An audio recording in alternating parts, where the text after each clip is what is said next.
if this was other teams, I think Ringmaster would be the pick here, just for the magic resistance in Escape Pact. Like having a way to survive the initiation often kind of breaks a Sand King's game plan, right? Maybe that's the reason why we don't see it too often, because the rise of Shadow Demons and saving supports. There it is. They do go for the Ringmaster. Yeah, I mean, it's a good combo. Makes a lot of sense.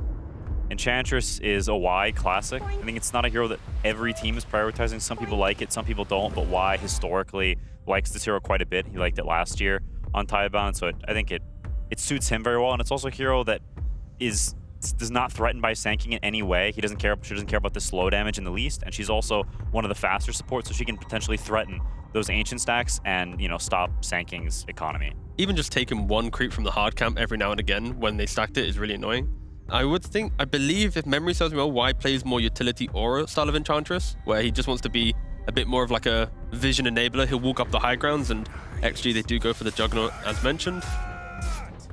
Yeah, apparently this is just becoming the counter to Centaur. Everyone saw Tundra doing it and winning it, but they're like, hey, this looks pretty good, let's do that too. And now, although I'm curious if that's just the Tundra effect and how good they are at laning in the early game, and then it's not actually that good of a counter, or if, you know, it looks as good as it has in some of those Tundra games for XG. I mean, thinking about it, and from watching these games, it feels like the Juggernaut threatens the Centaur, but the Centaur doesn't really threaten the Juggernaut in laning phase.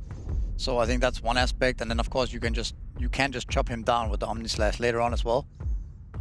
Oh, not the trees, But yeah, pretty kind of standard heroes. I mean, the Eng is a little bit new, but it's also a hero we've seen come back a bit. Some teams have experimented with it, like Heroic started picking it, I think.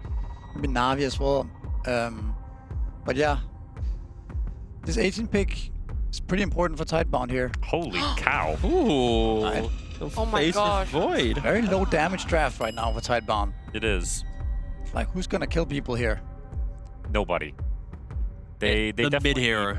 Yeah, the mid hero. It has to be the mid hero. Mid hero needs to, because, yeah, I mean, like, Void can have some of this skirmishing, like, sort of slow kiting fights where he can actually kill you early game if his lane goes well. Yeah. The issue is I think Void as a hero can be very prone to being counterpicked in lane. He has some really bad matchups. Slardar, Doom, to name a couple. Beastmaster, Zoo. Enigma can be really rough. Zoo's the big issue, because when you look at XG's lineup, normally to deal with a Void is break down the early map, don't let them scale.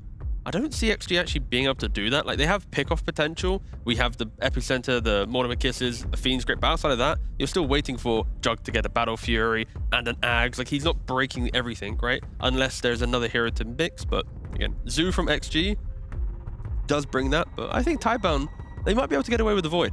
Do they play Invoker? Because that's a pretty good hero for them here. I do not know if Echoes plays it. I mean, they do have something against the Zoo, as they have Enchantress, so you're not really too keen to pick Offlane Beast into Ench. Like, I don't think